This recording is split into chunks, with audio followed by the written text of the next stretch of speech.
In these tough times, it seems that the entire world needs to go through a process of soul searching, does it not? Absolutely. I think that we've seen, because of all of the uncertainty, both political, economic, agricultural, throughout the world, that the world really is very much hanging in the balance. I think it even heightens the meaning of Yom Kippur and the ways in which each of us can respond. If we truly prepare ourselves for the holiday, then it is indeed a possible new opening into the future for all of us, collectively and individually. Rabbi, on a national level, the people of Israel have much to beat their breasts about, don't they? We do have a lot to be regretful of in terms of the past year, but one of the most powerful opportunities of this holiday is that we can actually recognize the past, confront it seriously, confront it in all of its truth, and begin to let it go and open up to the potential of a better moral status for our country and for our community in the coming year. Rabbi, Yom Kippur, it's a very formidable holiday. How does one prepare oneself emotionally for such a day of awe? It's a very overwhelming task, I think.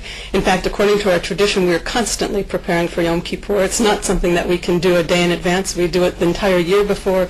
We do it especially the month of Elul.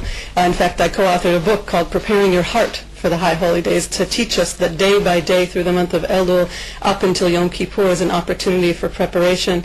Tradition teaches us that through prayer, through study, through asking for forgiveness, through giving tzedakah, which we just saw a piece about, all of those are ways in which we can begin to tip the balance of the scales toward the new year. And Yom Kippur is actually meant to be a holiday of great joy.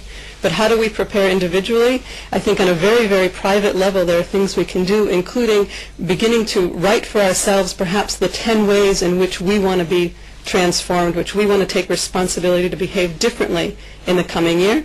We can also, if it's too difficult to confront a person individually, we're meant to go to our fellow human beings and ask for forgiveness and say, if there's anything I have done to hurt you, please forgive me. And ideally the person forgives. And that is meant to be not just a ritual, but really an action that we do not through email, not through telephone, but individually. We're even meant to go to the graves of those we have lost and ask for their forgiveness, even into the next world. So there are many, many ways we can prepare, of course, in addition to preparing our homes, our bodies, our families to be in a mode of celebration, of being able to be received by God's open arms on Yom Kippur. Rabbi Rachel, just briefly, the tough times for many financially and others on a family level, what does one do with the feelings of anger toward God in a day when life's not going so well? That's a fabulous question. I think it's probably one of the biggest spiritual challenges of our times.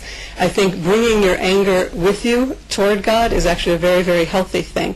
And being able to turn to God and say very honestly what you need in the coming year, and also taking responsibility for all the ways in which each of us, regardless of what's happening financially to our salaries and our lives, to be able to say, how can I take responsibility and continue to help myself and help those who are in greater need than myself in the coming year. Rabbi Rachel Sabath Beit-Halachmi of the Shalom Hartman Institute, thanks so much for coming in and sharing your knowledge with us. Thank you, and may it be a good year and an